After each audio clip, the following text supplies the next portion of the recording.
दोस्तों ये कहानी एक ऐसे टीचर की है जो अपने आप को एक सुंदर जवान लड़की से दूर नहीं रख पा रहा। मूवी की शुरुआत होती है कायरो नाम की लड़की से, जिसके पेरेंट्स किसी और देश में रहते हैं। कायरो अकेले ही एक सुनसान से घर में रहती है, जहाँ पर लिखना उसकी हॉबी बन गई है।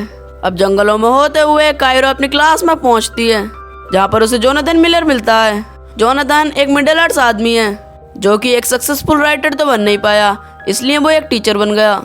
कायरो के क्लास में आने पर जोनाथन उसे कुछ बस में दी हुई बुक पढ़ने को कहता है, पर कायरो ने वो सारी बुक पहले ही पढ़ ली थी।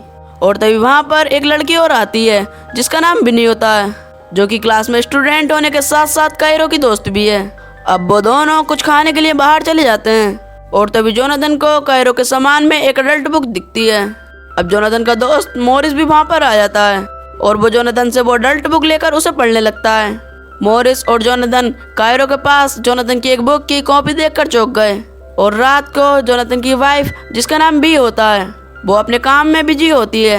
जोनाथन उसका ध्यान अपनी तरफ अट्रैक्ट करने के लिए उसे बताता है, आज क्लास में एक स्टूडेंट मेरी बुक पढ़ रही थी। और तभी बी को उसके काम से कॉल आ गई।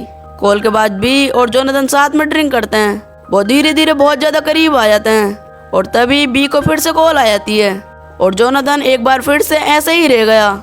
और फिर अगले दिन ये सब वो मोरिस को बताता है, और मोरिस उसका मजाक बनाने लगता है। और तभी वो दोनों जंगल से आते हुए कायरो को देखते हैं। पिछली रात से जोनाथन उसे बहुत ज्यादा ध्यान से देख रहा था। उसने कायरो से पूछा कि तुम्हें जंगल से आते हुए तुम्हें डर नहीं लगता। और ये सुनकर फिर कायरो ने जवाब दिया कि उन जंगलों में सबसे ज्यादा डरावनी चीज तो मैं ही हूँ। और फिर जोनाथन कायरो का जवाब सुनकर हंसने लगा। और फिर स्कूल के अंदर विनी अपनी बुक को नीचे गिरा देती है। मोरिस को पता था कि उसने ये सब कुछ जानबूझ के किया है, और तब वो विनी से पूछता है कि बोलो तुम्हें क्या चाहिए।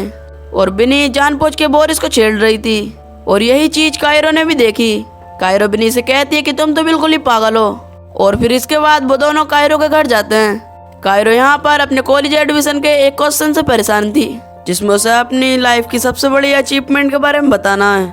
उन दोनों ने वहाँ पर काफी चीजें डिस्कस की, लेकिन कोई भी यूनिक नहीं थी। और तभी विनी ने कहा कि तुम अपने टीचर के साथ अफेयर कर लो, और फिर उसके बारे में कुछ लिख देना। फिर कायरो कहती कि जोनाथन तो मुझसे 20 साल बड़ा है। विनी उससे कहती कि ये सब चीज तो नॉर्मल है, और जोनाथन भी ठहरा एक जेंटलमैन आदमी, कायरो के फर्स्ट टाइम के लिए एकदम परफेक्ट है। विनी कायरो के सामने जोनाथन की बातें करने लगी, यही कि कायरो को क्लास में वो कैसे देखता है। कायरो ये सब बातें सुनकर शर्माने लगती है, और उसका इंटरेस्ट जोनाथन में बढ़ जाता है। और फिर अगले दिन कायरो क्लास में जोनाथन को घूर घूर कर देखने लगी। और तभी जोनाथन उसके पास आकर कहता है कि मुझे तुम क्लास के बाहर मिलना। अब क्लास के बाद जोनाथन मोरिस को डिनर के लिए इनवाइट करता है, और मोरिस यहाँ से जाते हुए एक डांस स्टेप ट्राई कर चला गया। और उसके जाने के बाद जोनाथन उसके स्टेप ट्राई करने लगा, और तभी वहाँ पर कायरो आ जाती है। उन दोनों ने ये बात हंसकर टाल दी। जोनाथन कायरो के लिखे हुए पैराग्राफ से इतना ज्यादा खुश था कि उसे वो पैराग्राफ वर्ड टू वर्ड याद था। कायरो ने भी देखा कि उसने उसके पैराग्राफ पे काफी ज्यादा ध्यान दिया, और इसी बात से कायरो भी खुश हो गई। जोनाथन चाहता था कि कायरो अपने फेवरेट ऑथर के स्टाइल में एक शॉर्ट स्टोरी लिखे। अगर वो ऐसा कर देगी तो जोनाथन उसे फुल नंबर देगा। और ये बात सुनकर कायरो मान जाती है। कायरो कहती है कि मैंने भी आपकी बुक पढ़ी है, और मुझे भी आपकी तरह ही आपके पैराग्राफ के वर्ड टू वर्ड याद हैं। जोनाथन ये बात सुनकर काफी ज्यादा खुश होता है, और वो कायरो को वीकेंड के लिए एक जगह पर बुलाता है, जहाँ पर वो इसके असाइनमेंट के बारे में डिस्कस करेंगे। अब रात को बोरिस, जोनाथन और उसकी पत्नी डिनर पर गए। यहाँ पर बिनी उनका ऑर्डर लेने के लिए आती है, और तभी बी ने जोनाथन से पूछा कि ये वही लड़की है जिसके बारे में तुम बात करते हो। और तब जोनाथन ने कहा कि ये वो लड़की नहीं है, वो लड़की कायरो है। पर यहाँ ये बात साफ दिख रही थी कि बी जोनाथन को कायरो में इंटरेस्ट देखकर चल रही थी। बी को काफी ज्यादा गुस्सा आ रहा होता है। बी अपना गुस्सा उतारने के लिए मोरिस के सामने ही जोनाथन की बेइज्जती करने लगती है कि तुम में अब वो राइटर वाली बात नहीं रही, और तुमने पिछले कुछ सालों से कुछ भी नहीं लिखा है, तुम बस एक आम से टीचर हो।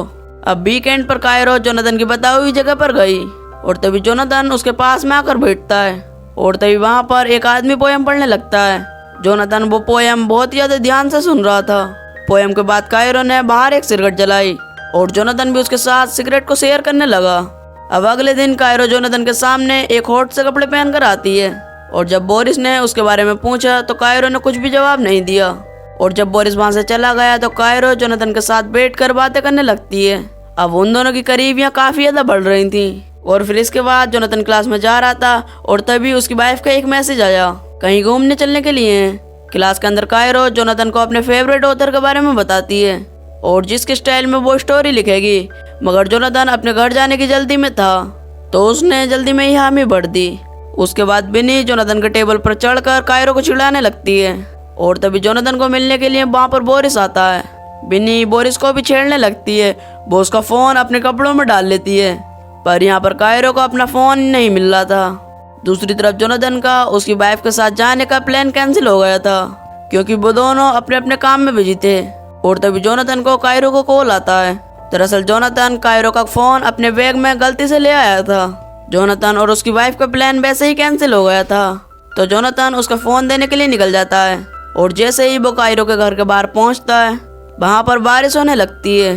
कायरो एक हॉट सी ड्रेस पहनकर जोनाथन की तरफ आती है और फिर वो एक दूसरे को देखने लगते हैं और फिर इसके बाद वो दोनों एक दूसरे को किस करते हैं। इसके बाद जोनाथन वापस अपने घर आ जाता है और तभी जोनाथन को कायरो ने एक मैसेज सेंड करा।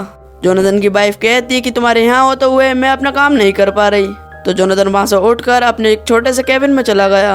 यहाँ पर जोनाथन ने कायरो के भेजी हुई स्टोरी प्रिंट की और जोनाथन उसे पढ़ने लगा।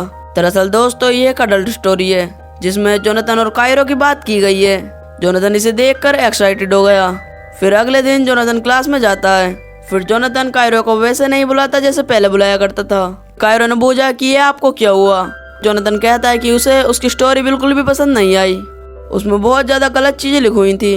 फिर कायरो कहती है कि जो कुछ लिखा था उसमें सच लिखा था, ये सब हमारे बारे में है।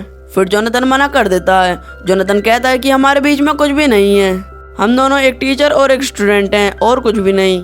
और ये सुनकर तो कायरो का दिल पूरी तरीके से टूट जाता है।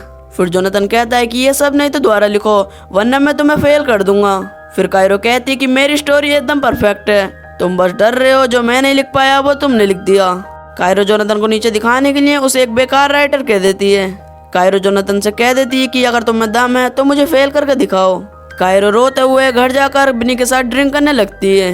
दूसरी तरफ जोनाथन के चेहरे पे भी टेंशन साफ दिख रही थी और फिर जोनाथन की बीवी उससे पूछती है कि क्या हुआ। जोनाथन उससे कायरो की स्टोरी के बारे में बताता है। स्टोरी की लाइन सुनकर वो भी एक्साइटेड हो गई और जैसे ही वो दोनों वहाँ पर कुछ कर पाते और तभी वहाँ पर बोरिस आ जाता है और एक बार फिर से जोनाथन ऐसे ही रह गया। दूसरी तरफ कायरो और बिनी बात कर रहे होते हैं। कायरो बिनी को कहती है कि जोनाथन सिर्फ उसके करीब होने का दिखावा कर रहा था। कायरो अपना ध्यान भटकाने के लिए बिनी को कहती है कि तुम बोरिस को मैसेज करो और अब बिनी बोरिस को छेड़ने लगती है, पर उसकी बातों का बोरिस पर कुछ भी असर नहीं पड़ता है। बोरिस का ध्यान खींचने के लिए कायरो ने एक फैसला किया। उन दोनों ने अपने अपने कपड़े उतारे और एक फोटो क्लिक कर बोरिस को भेजती हैं और बोरिस ने जैसे ये सब देखा तो वो तुरंत ही जोनाथन के घर से निकल गया। और तभी जोनाथन की बीवी को जोनाथन के स्कूल से कॉल आता है। कायरो और उसके बारे में वहाँ पर पता लग चुका था। उसकी बीवी ये सब जानकर चौंक गई कि एक स्टूडेंट की लिखी हुई स्टोरी से ये सब क्यों हो रहा है। वो जोनाथन से पूछती कि तुम्हारे और उस लड़की के बीच और कुछ भी है क्या, लेकिन जोनाथन साफ मना कर देता है। फिर अगले दिन कायरो क्लास में नहीं आती, वो बॉयज प्रिंसिपल का ऑफिस में थी। बॉयज प्रिंसिपल ने कायरो और जोनाथन से पूछा कि ये सब क्या चल रहा है। कायरो ने सब साफ साफ बता दिया कि हमने साथ में सिगरेट पी और हम स्कूल के बाहर भी मिलते रहे। और जब बारी जोनाथन की आई तो वो सवालों के जवाब देने में हिचकिचा रहा था। इस हिचकिचाहट को देखकर बॉयज प्रिंसिपल सब समझ गई और उसने जोनाथन को नौकरी से सस्पेंड कर दिया। ऑफिस के बाहर बोरिस जोनाथन को समझाता है कि तुम्हें अपनी लिमिट देखनी चाहिए थी और बस लिमिट क्रॉस करने की वजह से तुम्हारी ये सब हालत है। ये सब कहने के बाद बोरिस वहाँ से चला जाता है। घर जाकर जब जोनाथन ने ये सब बताया कि उसे नौकरी से निकाल दिया गया है, ये सुनकर उसकी बीवी को उस पर शक होने लगा। वो फिर से पूछने लगती कि तुम दोनों के बीच कुछ चल रहा था क्या, लेकिन फिर जोनाथन ने फिर मना कर दिया। उसकी बीवी ये सब देखकर मानने को तैयार नहीं थी। उसकी बीवी जोनाथन से पूछती कि तुम्हारे दिल में उस लड़की के लिए कोई फीलिंग है क्या। फिर उन दोनों के बीच की लड़ाई काफी ज्यादा बढ़ जाती है और उसकी वाइफ ने जोनाथन से डिवोर्स लेने का फैसला किया। और इसके बाद बिनी कायरो से मिलती है। बिनी कायरो से कहती कि तुमने जो कुछ करा उससे जोनाथन की नौकरी जा चुकी है, पर कायरो को इस बात से कोई भी फर्क नहीं पड़ता। वो कहती है कि जोनाथन ने मुझे कम समझा, अब वो जान जाएगा कि मैं हूँ क्या। आखिर में कायरो कहती है कि ना तो उसके पास उसकी जॉब है और ना ही उसकी वाइफ और ना ही वो बुक्स लिख पाएगा। तो दोस्तों ये कहानी यहीं पर खत्म हो जाती है। अगर जोनाथन अपनी लिमिट देखता तो ये सब नहीं होता। अगर आपको वीडियो पसंद आई हो तो वीडियो को लाइक करके चैनल को सब्सक्राइब कर देना। तब तक के लिए tell then take care, love you, bye bye.